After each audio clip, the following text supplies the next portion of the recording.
Eh bien, moi aussi, j'aimerais vous saluer ce matin, ceux qui sont ici en présentiel et certainement ceux qui nous écoutent en ligne. On est vraiment content de vous avoir avec nous. Et moi aussi, j'aimerais me joindre à notre frère Dominique qui vous invite à venir cet après-midi à 3 heures à notre réunion de célébration. C'est vraiment une réunion de célébration parce qu'on veut remercier le Seigneur pour tout ce qu'il a fait au courant de l'année. Je ne sais pas si vous étiez là la semaine dernière à la réunion d'information, mais c'est quand même assez impressionnant de voir tout ce que le Seigneur a fait au courant de cette année. Une année vraiment inusitée, sans précédent. Malgré cela, le Seigneur a été fidèle. Il y a toutes sortes de beaux projets, même pour l'année qui s'en vient. Et on aimerait vous présenter cet après-midi, justement, le budget, faire le bilan un peu de ce qui se passe financière. On l'a présenté la semaine dernière. On a un budget qu'on veut voter cet après-midi. Vous serez appelés à voter aussi pour des projets. Et on a 2 propositions aussi en plus, 2 personnes qu'on aimerait vous proposer cet après-midi. Évidemment, ça commence avec Dominique. Dominique qui vient de finir son 2 ans, qu'on pourrait appeler 2 ans comme ancien, 2 ans probatoires en quelque sorte. Et nous, les anciens, on l'a vu depuis 2 ans, et même vous, ça fait quand même plusieurs années qu'il vient ici. Et puis on l'a vu grandir, on a vu ce gars-là vraiment passionné, un gars collé à la parole de Dieu, qui remplit tous les critères d'anciens. Et nous, on l'a vu comme au conseil, réfléchir avec nous, prendre des décisions avec nous. Et puis, c'est vraiment un gars qui a il a une vision, il a à cœur la mission, à cœur de voir l'œuvre de Dieu avancer. Et nous, on a vu depuis 2 ans, en tout cas, certainement, on a vu Dieu confirmer son appel comme ancien. Un gars qui grandit beaucoup dans le Seigneur et c'est vraiment agréable. On est très content à l'unanimité comme ancien de vous le proposer comme ancien cet après-midi. Une autre personne aussi qu'on veut vous proposer cet après-midi, c'est un ouvrier en formation, Sergei Lee. Hey, comment vous décrire notre cher Sergei? Quel homme! Vous l'avez entendu la semaine passée, si vous étiez à la réunion d'information. Un gars de 25 ans, mais on dirait qu'il a 40 ans. Un gars tellement plein d'expérience, une expérience internationale. Un gars qui a à cœur la jeunesse, il a une vision pour la jeunesse. Un gars qui est passionné de voir Dieu aussi avancer son œuvre. Alors, on est vraiment content de voir ces 2 hommes-là s'ajouter à notre équipe, Dieu voulant. Et on aimerait que vous puissiez venir cet après-midi. Vraiment, 2 hommes. Sergei va travailler 2 jours par semaine auprès de la jeunesse. C'est un ouvrier en formation, donc on veut s'investir en lui. Et lui, en retour, veut s'investir auprès de la jeunesse. Il va y avoir une 3e journée comme étudiant à Sembec pour continuer ses études en études bibliques. Donc, c'est vraiment des hommes doués. Les 2 couples, d'ailleurs, Kelsey, Sergei, Kim, Dominique, c'est vraiment des dons que Dieu fait à notre Église. Et ça, c'est excitant. Vous savez, la lettre aux Éphésiens, au chapitre 4, dit que Dieu fait des dons à son Église. Et les dons dont il est question dans le chapitre, ce sont des gens doués. Et c'est vraiment des dons que Dieu fait. Et certainement, ces 2 couples qui arrivent à notre Église, là, c'est vraiment des dons que Dieu fait. Et vous savez, moi, quand je regarde ça, ce qui est excitant, c'est que lorsque Dieu fait des dons de gens doués à son Église, c'est qu'il se prépare à faire quelque chose de grand. Amen? Alors ça, c'est vraiment excitant. Le conseil est donc tout sourire de vous proposer à l'unanimité ces 2 bonhommes-là, ces 2 hommes, Dominique et Sergei. Et on pourrait prier tout de suite ensemble, d'ailleurs, non seulement pour la réunion de cet après-midi, mais aussi pour notre temps ensemble, pour ceux qui nous écoutent et ceux qui sont ici, afin que Dieu puisse toucher nos cœurs par sa parole. Alors, prions si vous voulez. Seigneur notre Dieu, on veut te remercier pour tout ce que tu fais. Te remercier pour ta grâce, pour tes bontés, te remercier pour toutes tes miséricordes, Seigneur, que tu nous donnes. Tes bontés, oui, se renouvellent chaque matin. Nous te louons, Seigneur. Nous te remercions pour ta parole, ce testament que tu nous as laissé, qui révèle ton cœur. Pour ta parole qui parle à nos cœurs, qui nous aide à grandir dans la foi et en connaissance, pour mieux te connaître. Tu te révèles à nous, Seigneur, à travers ta parole. Et ce matin, alors qu'on ouvre les Écritures saintes, on prie que ton Esprit Saint puisse nous aider à mieux comprendre cette parole et ce message divin qui vient de ton cœur. Au nom de Jésus, nous te prions. Amen. Eh bien, nous sommes en train de regarder une thématique depuis 2 semaines, 3e semaine en fait, ce matin, sur la question de la foi. On est en train de faire une série, vous savez, dans le livre aux Hébreux, qui s'intitule « Jésus meilleur que tout ». Et depuis 2 semaines, 3 semaines, on est en train de regarder le chapitre 11 du livre aux Hébreux, qui parle vraiment de la foi. Et dans ce chapitre, l'auteur veut nous montrer à quoi ça ressemble, ce marcher par la foi. Il va donner d'ailleurs plusieurs exemples de personnes. Alors, il explique ce que c'est que la foi. Après ça, il va donner plusieurs exemples de personnes qui, à travers l'histoire, ont marché par la foi dans des circonstances très difficiles où ce n'était pas évident de marcher par la foi. Et ce sont des personnages qui sont bien connus dans le milieu juif, des gens qui proviennent de l'Ancien Testament. Mais pour ceux qui sont nouveaux, peut-être que vous connaissez moins ces personnages, mais on est en train de les regarder ensemble depuis quelques semaines. En fait, le chapitre 11 fait la liste d'environ 19, une vingtaine de personnages qui viennent de l'histoire de l'Ancien Testament. Et ils ont tous une chose en commun. Ils ont marché par la foi quand c'était difficile. Lorsqu'on arrive au chapitre 12, d'ailleurs, le chapitre juste suivant, vous savez, à l'époque de l'Antiquité, lorsque cette parole a été donnée, lorsque le livre aux Hébreux a été écrit, a été donné, il n'y avait pas vraiment de division comme de chapitres et de versets. C'est arrivé plus tard, et Dieu merci, ça nous permet de tourner plus vite. Mais alors, il faut voir ça comme continu. Et ce qu'on voit au chapitre 12, après avoir énuméré toute cette vingtaine de héros de la foi, il va dire au verset 1, « Nous qui sommes entourés d'une si grande nuée de témoins, alors les témoins qu'il vient d'énumérer, qui ont marché par la foi dans les temps difficiles, voici son message. » Alors il arrive avec une exhortation très pratique, comme il le fait habituellement dans différents chapitres. Après avoir entendu tout le témoignage de ces héros de la foi, rejetons tout ce qui peut nous ralentir dans notre vie chrétienne et courons avec persévérance. Le message est simple et c'est direct. Et s'il y a une chose qu'on a besoin de retenir ici dans ce chapitre, c'est ceci. C'est qu'une foi vibrante, ce n'est pas hors de notre portée. Ce n'est pas pour les héros, ce n'est pas pour les grands, ce n'est pas pour les géants de la foi. C'est vraiment un enfant de 6 ans peut avoir cette foi vibrante. Ce n'est pas réservé aux érudits de la Bible, aux grands théologiens. C'est à la portée de tous les nouveaux chrétiens, comme des femmes et les hommes qui marchent avec le Seigneur depuis des années. La foi vibrante est même à la portée de la personne qui lutte en ce moment avec toutes sortes de défis. Parce que la foi vivante est réellement simple. Et quelle est cette foi? Quel est le genre de foi que même un enfant de 6 ans peut avoir? Eh bien, c'est d'avoir suffisamment confiance en Dieu pour faire ce qu'il nous demande. C'est de faire suffisamment confiance en Dieu pour faire ce qu'il dit, dans le fond, dans sa parole. Et c'est ce que tous ces personnages que nous voyons au chapitre 11 ont fait quand ça allait mal, pas juste quand ça allait bien, et même lorsqu'ils vivaient à travers des moments très dangereux. Le chapitre est vraiment magnifique. L'auteur nous aide à comprendre ce que ça signifie que de marcher par la foi, particulièrement dans les périodes difficiles. Rappelez-vous le chapitre qui précède, au chapitre 10, vers la fin du chapitre, au verset 37, voici ce que ça dit. « Encore bien peu de temps, celui qui doit venir viendra. » En d'autres mots, Jésus va revenir. Il ne tardera pas, et le juste vivra par la foi. Mais s'il revient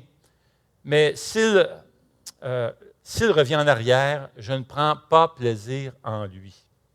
Alors, vous et moi, nous sommes appelés à marcher par la foi.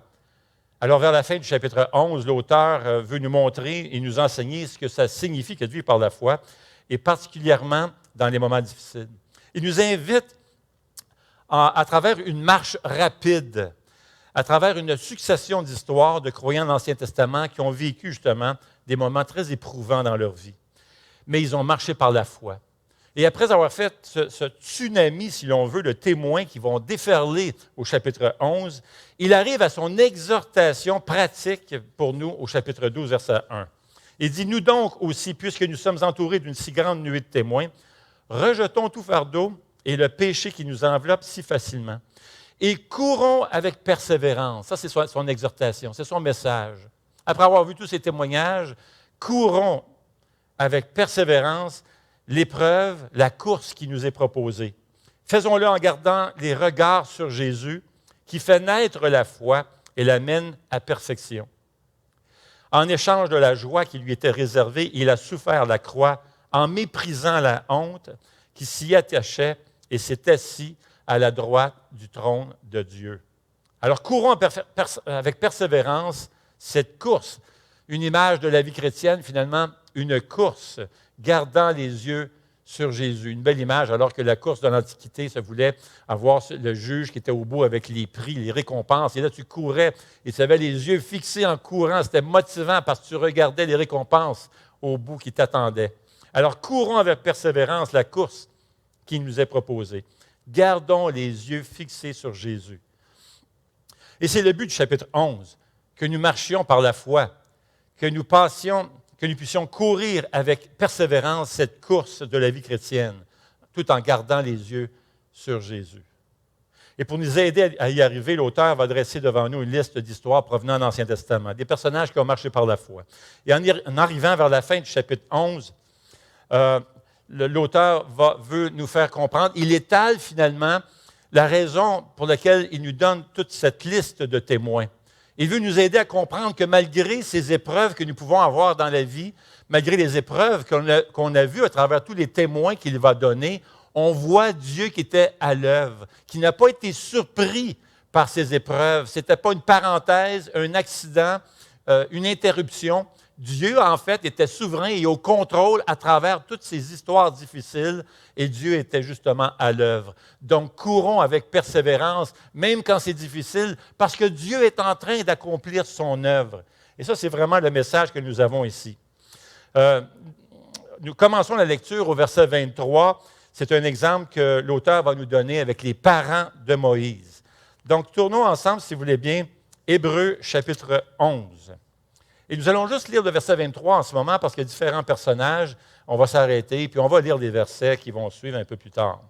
Donc, verset 23, qui parle des parents de Moïse. Voici ce qu'il est dit. C'est par la foi que Moïse, à sa naissance, a été caché pendant 3 mois par ses parents. Ils avaient en effet vu que l'enfant était beau et ils n'ont pas eu peur de l'ordre du roi. L'auteur parle des parents de Moïse et leur histoire de foi. On se rappellera à l'époque de Moïse, le peuple d'Israël était vraiment comme des esclaves. Et le peuple grandissait, se multipliait de plus en plus, et si bien que le roi, le pharaon, avait peur d'avoir une insurrection et il soit débarqué, même tué. Donc, il a pris une décision affreuse et il a décidé, il a fait un édit, un ordre, il a donné l'ordre de faire tuer tous les enfants, les jeunes enfants mâles. Et ils étaient seulement pour garder les filles. C'était vraiment un génocide épouvantable, une époque très sombre dans l'histoire d'Israël, dans le peuple de Dieu. La vie était menacée. Et une fois que la décision était prise par Pharaon de faire tuer les enfants mâles, on voit dans Exode chapitre 2 l'histoire très touchante des parents de Moïse et comment la vie continue en dépit de la décision de Pharaon. Nous lisons dans Exode chapitre 2 verset 1, « Un homme de la famille de Lévi avait pris pour femme une Lévite. » Voici cet homme qui tombe en amour dans cette période très sombre de l'histoire. Il tombe en amour avec une femme, l'apprend, et nous lisons verset 2, « Cette femme fut enceinte et mit au monde un fils. Elle vit qu'il était beau et elle le cacha pendant 3 mois. Étant une femme juive, elle savait que cet enfant était un don de Dieu, créé à l'image de Dieu. Tuer cet enfant, c'était un meurtre, c'était un crime, c'était un péché contre Dieu. Alors, elle va risquer sa propre vie ainsi que celle de son mari. Elle va cacher son enfant pendant 3 mois. À un moment donné, après 3 mois, c'est difficile de le garder, impossible même d'ailleurs.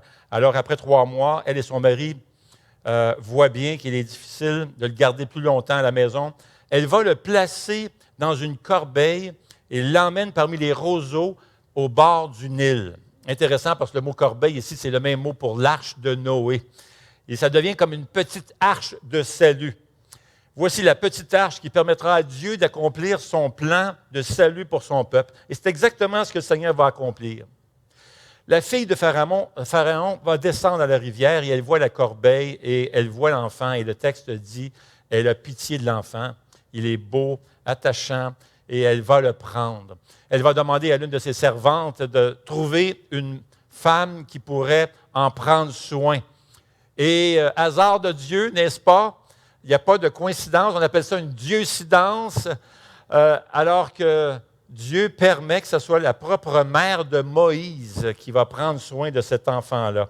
C'est un rendez-vous divin. Imaginez, la mère de Moïse est maintenant payée par la maison de Pharaon pour prendre soin de son propre enfant qui aurait dû mourir. Est-ce que Dieu est souverain? Absolument. Avec le temps, la fille de Pharaon va prendre cet enfant, va l'adopter, va en faire son fils, elle devient sa mère. Et le fils qui devait mourir selon l'ordre de Pharaon est maintenant sous les soins de la maison de Pharaon. Et maintenant, il est considéré comme un fils et même comme un prince. Et cet enfant deviendra plus tard un agent de salut pour Israël. Il est l'instrument entre les mains de Dieu par lequel le plan de salut de Dieu va s'accomplir. C'est une histoire extraordinaire où l'on voit l'accomplissement du plan de Dieu, le plan rédempteur de Dieu. Mais ce qui est frappant à travers cette histoire, c'est que toutes ces choses se sont réalisées, nous dit le texte, à travers la foi de ses parents. Nous lisons dans Hébreux 11, 23 qu'on a lu tantôt. Par la foi, ses parents, les parents de Moïse, le tinrent caché pendant 3 mois après sa naissance. Les parents de Moïse avaient un choix à faire. Allaient-ils obéir à l'ordre du roi et laisser aller son fils, ou allaient-ils faire confiance en Dieu et sa protection pour faire tout ce qu'ils pouvaient pour protéger cet enfant qui était un don de Dieu? On voit dans les Écritures que les enfants sont un don de l'Éternel. Voici une situation terriblement effrayante. C'est une question de vie ou de mort. Ce couple était sous la menace du roi. Il faisait face à la colère et à la honte de ce grand empereur très puissant. Mais ce jeune couple a décidé de marcher par la foi et de vivre par la foi. Et Dieu travaille à travers cette foi pour accomplir son plan rédempteur, non seulement pour cet enfant, mais même pour la nation tout entière, comme on le voit plus tard, et même pour vous et pour moi. Les parents de Moïse ont vécu par la foi à une époque très dangereuse. On arrive maintenant à Moïse. Il vieillit, c'est rendu le verset 24, Hébreux 11. Il y a un laps de temps d'environ une quarantaine d'années entre le verset 3 et le second, par la foi, qui couvre les versets 24 à 26. Moïse va s'identifier maintenant à son peuple juif par la foi. Verset 24, nous lisons, « C'est par la foi que Moïse, devenu grand, a refusé d'être appelé fils de la fille de Pharaon. Il préférait être maltraité avec le peuple de Dieu plutôt que d'avoir momentanément la jouissance du péché. » Moïse a publiquement refusé le titre de fils de Pharaon. C'est toute une insulte en passant pour Pharaon. C'est grave et c'est dangereux. Et lorsque Moïse vieillit, il voit un Égyptien battre un Hébreu. Et rappelons-nous que les Juifs, à ce moment-là, sont des esclaves dans le pays. Et c'est un point vraiment tournant dans la vie de Moïse. Il tue l'abuseur afin de protéger l'abusé, un Hébreu. Et en faisant ce choix, il abandonne ses privilèges et devient un fugitif. Il est forcé de fuir l'Égypte et laisser derrière lui tout le confort. Et pourquoi a-t-il fait ce choix? Eh bien, nous lisons au verset 26, il est dit que Moïse considérait l'humiliation attachée au Messie comme une richesse plus grande que les trésors de l'Égypte, car il avait les regards fixés sur la récompense à venir. Dans la nouvelle version qui s'appelle le Nouvel Français courant, il est dit, le même verset, verset 26, il estima qu'être méprisé comme le Christ avait beaucoup plus de valeur que les trésors de l'Égypte, car il gardait les yeux fixés sur les récompenses futures. En rejetant les trésors de l'Égypte pour s'associer au peuple de Dieu, c'est comme si Moïse disait, « Oui, c'est sûr, les trésors de l'Égypte m'appartiennent, sont à moi, les plaisirs de la vie de cette société pécheresse m'appartiennent. Mais je vois un plus grand trésor attaché au peuple de Dieu parce qu'il détient les promesses de Dieu. » Moïse s'est dit, Dieu a promis de nous sauver, sauver le peuple, de sauver la nation d'Israël. Il a promis de nous conduire sur notre propre terre. Il a promis de nous bénir et bénir les autres. Alors de choisir le peuple de Dieu et choisir les richesses des promesses de Dieu signifie pour un temps de subir des temps d'épreuve pour Moïse. J'aime bien ce que Ken Hughes va dire à l'endroit de ces passages. Il dit « Comment Moïse a-t-il pu tourner le dos aux délices égyptiens et embrasser les afflictions de son peuple stigmatisé? » La réponse révèle sa foi. Il considérait la disgrâce pour le Christ comme plus importante que les trésors de l'Égypte, car il attendait sa récompense. Lorsque Moïse s'est identifié à Israël, il s'est aligné sur le peuple avec lequel Jésus-Christ avait été identifié dès le début. Il n'a jamais fait qu'un avec son peuple. Dans toute leur détresse, il fut lui aussi affligé. Ainsi, l'identification de Moïse à la disgrâce du peuple messianique était une identification au Christ. Et il a enduré la disgrâce à cause de Christ. La grande vérité pour nous est que Moïse a pu faire cela parce qu'il attendait sa récompense. Et ici, l'auteur nous ramène au verset 1 lorsqu'il est dit que la foi, c'est cette ferme assurance des choses qu'on espère. Tout simplement sûr de sa récompense. Lorsque Moïse a choisi de subir les afflictions d'Israël, il faisait ultimement un choix pour le sauveur d'Israël qui allait venir. Moïse était satisfait de subir ces afflictions au lieu des trésors de l'Égypte, parce que le livre aux Hébreux nous dit qu'il avait les yeux fixés sur les récompenses et sur les promesses du salut de Dieu. Il ne savait pas comment Dieu allait réaliser ce salut. Il n'avait pas les détails, la naissance miraculeuse qui arriverait un jour à Bethléem avec Jésus. Mais il regardait au jour de délivrance qui allait venir et qui est venu à travers Jésus, tel que les promesses de Dieu l'annonçaient. Verset 27 d'Hébreux 11 dit ceci, « C'est par la foi qu'il a quitté l'Égypte sans craindre la colère du roi, car il s'est montré déterminé comme s'il voyait celui qui est invisible. » Même si ce roi d'Égypte et toute cette fureur était très palpable, c'était visible, pour Moïse, le Dieu invisible et souverain était beaucoup plus grand et beaucoup plus puissant. Plaire à ce Dieu invisible était plus important pour lui. C'était aussi ce qui motivait l'apôtre Paul, comme on le verra dans une lettre aux Corinthiens. Paul a passé à travers des épreuves incroyables, de la persécution comme enfant de Dieu et comme apôtre. Mais voici ce que nous lisons dans 2 Corinthiens 4,16. « Voilà pourquoi nous ne perdons pas courage, dit Paul. Et même si notre être extérieur se détruit, notre être intérieur se renouvelle de jour en jour. En effet, nos légères difficultés du moment présent produisent pour nous, au-delà de toute mesure, un poids éternel de gloire. Ainsi, nous regardons non pas à ce qui est visible, mais à ce qui est invisible. Car les réalités visibles sont passagères, mais les réalités invisibles sont éternelles. La vie chrétienne, c'est surnaturel. Et ça doit être mené, ça doit être vécu de manière surnaturelle. Voici l'explication de Ken Hughes que j'ai bien aimée. Il dit, « Je sais ce qui pourrait produire une telle foi en chacun d'entre nous. Tiens, 60 secondes au ciel, 15 secondes pour voir le visage du Christ, bien qu'il soit impossible de déplacer notre regard après un temps aussi court. 15 secondes pour scruter l'hôte angélique. 15 secondes pour apercevoir l'architecture du ciel. Et 15 secondes pour contempler le visage d'un être cher, maintenant glorifié. C'est tout ce qu'il faut. Mais Dieu ne le fera pas pour aucun d'entre nous.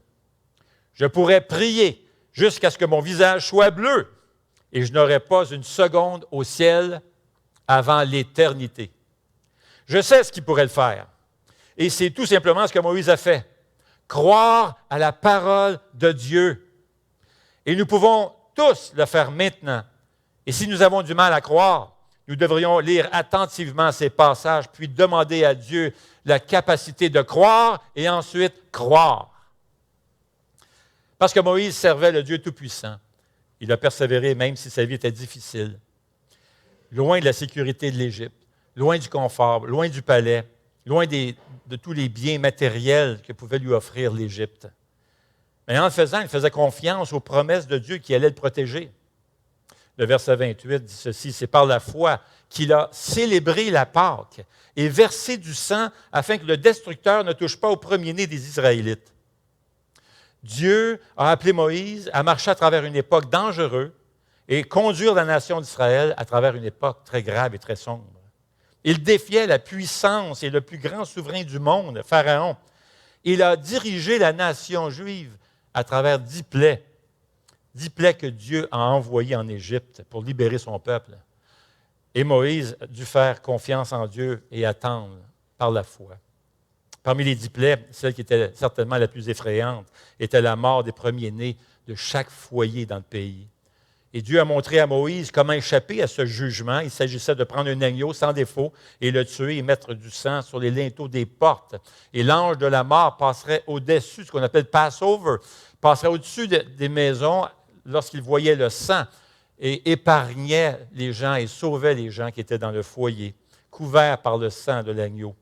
Alors, par la foi, Moïse fait ce que le Seigneur lui demande et conduit le peuple au salut. Pâques était toute une image du salut à venir à la personne de Jésus, ce grand et plus grand salut à venir. Et toutes ces choses anticipaient la venue de Jésus et son salut.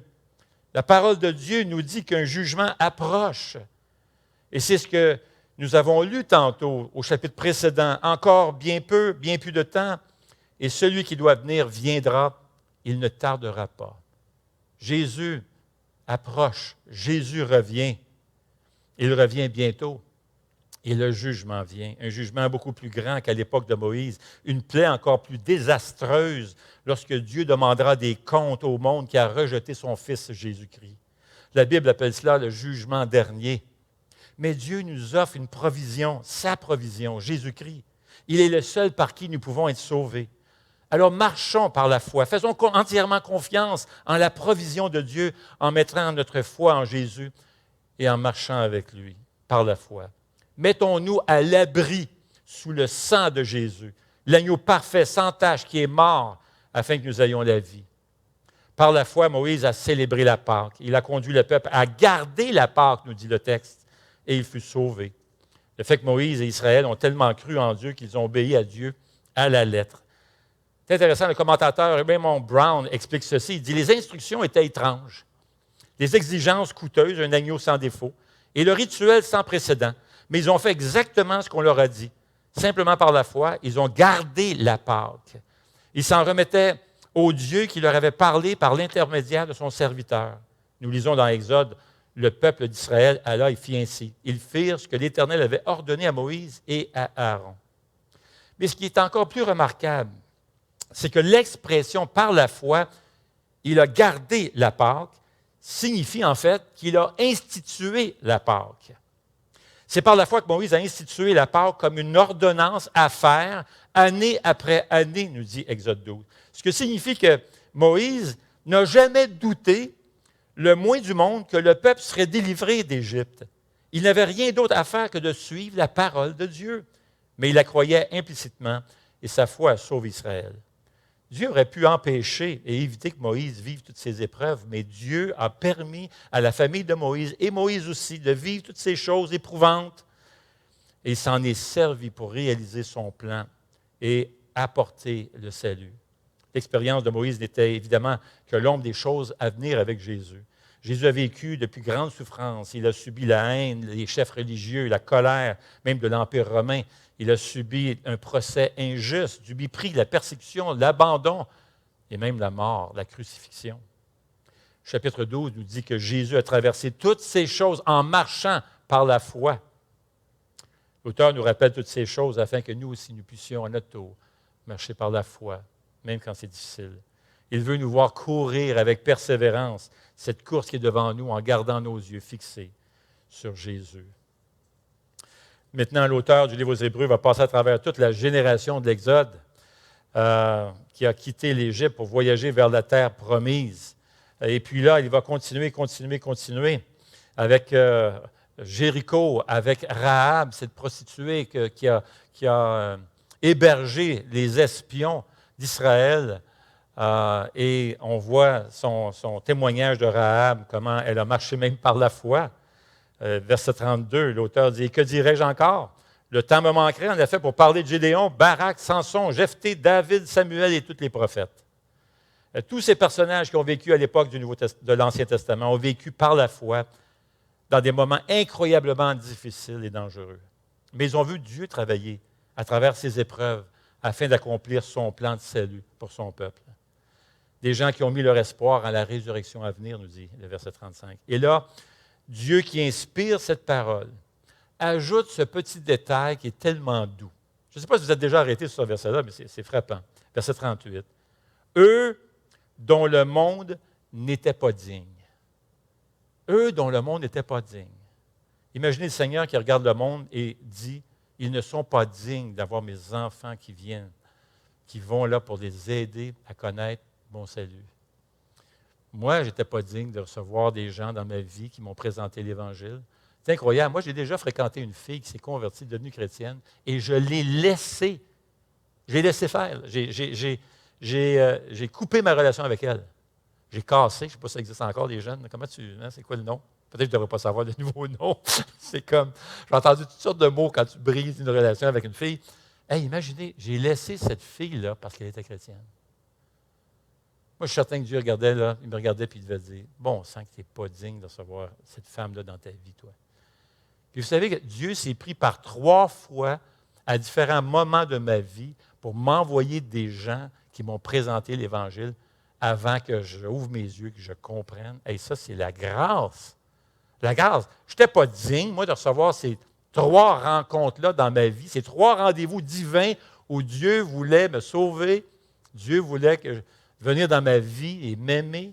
Je n'étais pas digne de recevoir toutes ces... Dieu aurait pu arrêter à la première rencontre. Maintenant, l'auteur du livre aux Hébreux dit ne pas avoir le temps d'énumérer d'autres personnages, mais son point est vraiment simple. Son message est vraiment simple. Il nous appelle à avoir assez confiance en lui pour faire sa volonté, quoi qu'il arrive, même quand c'est difficile. Et ça change notre vision des choses. Hein? Lorsque tu passes à travers des épreuves, des temps difficiles, ta vision est complètement différente. Lorsque tu sais que Dieu est à l'œuvre dans ta vie, malgré des circonstances difficiles et éprouvantes, tu marches par la foi à travers ça, sachant, en regardant tous ces témoins du chapitre 11, que Dieu s'est servi de toutes ces épreuves dans la vie de ces femmes et de ces hommes de Dieu qui ont marché par la foi, que Dieu s'est servi de ça pour accomplir son plan. Ça change. Ça teint complètement notre vision, même des épreuves dans notre vie. L'autre jour, je lisais une lettre qui a été écrite par un papa. Imaginez, il écrit un blog, il s'appelle Tim Charles, et il écrit cette lettre le lendemain que son fils est mort. Tu vois son cœur, vraiment là, le lendemain qu'il apprend que son fils vient de mourir. Son fils vient de mourir la veille. Écoutez bien les paroles de sa lettre. Il nous annonce, « Mon fils, mon cher fils est allé rejoindre le Seigneur. Depuis toutes ces années que j'écris, je n'ai jamais eu à taper des mots plus difficiles, plus dévastateurs que ceux-ci. Hier, le Seigneur a appelé mon fils à lui, mon cher fils, mon doux fils, mon gentil fils, mon fils pieux, mon fils unique. Nick jouait à un jeu avec sa sœur et sa fiancée et avec de nombreux autres étudiants lorsqu'il s'est soudainement effondré, ne reprenant jamais conscience. Les étudiants, les ambulanciers, les médecins se sont battus vaillamment, mais n'ont pas pu le sauver. Il est avec le Seigneur qu'il aimait, le Seigneur qu'il désirait ardemment servir. Nous n'avons pas de réponse aux questions « quoi » ou « pourquoi ». Hier, Eileen et moi avons pleuré, et pleuré jusqu'à ce que nous puissions plus pleurer, jusqu'à ce qu'il n'y ait plus de larmes pour pleurer. Puis, plus tard dans la soirée, nous nous sommes regardés dans les yeux et nous avons dit, nous pouvons le faire. Nous ne voulons pas le faire, mais nous pouvons le faire. Ce chagrin, cette douleur, cette dévastation, parce que nous savons que nous n'avons pas à le faire par nos propres forces. Nous pouvons le faire comme des chrétiens, comme un fils, comme une fille du Père, qui sait ce que c'est que de perdre un fils. Nous avons voyagé toute la nuit pour nous rendre à Louisville afin de pouvoir être ensemble, en famille. Et nous vous demandons de vous souvenir de nous dans vos prières, alors que nous pleurons notre perte ensemble. Nous savons qu'il y aura des jours et des nuits éreintantes à venir, mais pour l'instant, notre espoir est fixé et notre foi tient bon. Notre Fils est à la maison. Seigneur Dieu,